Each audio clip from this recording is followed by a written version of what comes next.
ప్రధానమంత్రి నరేంద్ర మోదీ లక్షద్వీప్లో పర్యటించారు. ఈ సందర్భంగా సముద్రం ఒడ్డున కాసేపు సేద తీరిన ఆయన అక్కడి ప్రకృతి అందాలను ఆస్వాదించారు.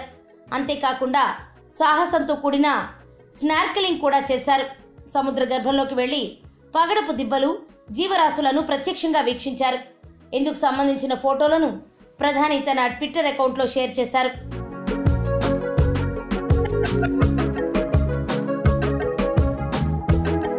లక్షద్వీపుల సౌందర్యం, అక్కడి ప్రజల మమకారం చూసి తాను సంభ్రమాశ్చర్యాలకు గురయ్యానని, ప్రశాంతమైన ఈ దీవులు తనను మంత్రముగ్ధుడిని చేశాయని మోదీ పేర్కొన్నారు. 140 కోట్ల మంది భారతీయుల సంక్షేమం కోసం తాను మరింత కష్టపడి ఎలా పనిచేయాలో ఈ వాతావరణం నేర్పిందన్నారు. సాహసాలు చేయాలనుకునేవారు వారి లిస్టులో లక్షద్వీప్ను కూడా చేర్చుకోవాలని మోదీ సూచించారు. లక్షద్వీప్లో తాను స్నార్కెలింగ్ చేసిన ఫోటోలను ఆయన షేర్ చేస్తూ ఇది ఎంతో అద్భుతమైన అనుభవం అంటూ పేర్కొన్నారు.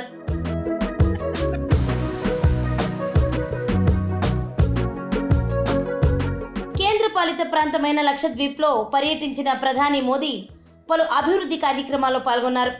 ఈ ప్రాంతంలో సుమారు 1150 కోట్ల రూపాయల విలువైన ప్రాజెక్టులకు శంకుస్థాపన చేయడంతో పాటు పలు ప్రాజెక్టులను కూడా ప్రారంభించారు. లక్షద్వీప్ రాజధాని కవరట్టిలో ప్రభుత్వ కార్యక్రమాలు పూర్తయిన తర్వాత కాసేపు ప్రకృతి ఒడిలో గడిపారు. అరేబియా సముద్ర తీరానికి వెళ్లి బీచ్లో అలా కాసేపు సరదాగా వాకింగ్ చేశారు. అక్కడే కుర్చీ వేసుకుని సముద్రాన్ని చూస్తూ కూర్చుండిపోయారు. ఈ ఫోటోలు ప్రస్తుతం సోషల్ మీడియాలో వైరల్గా మారాయి.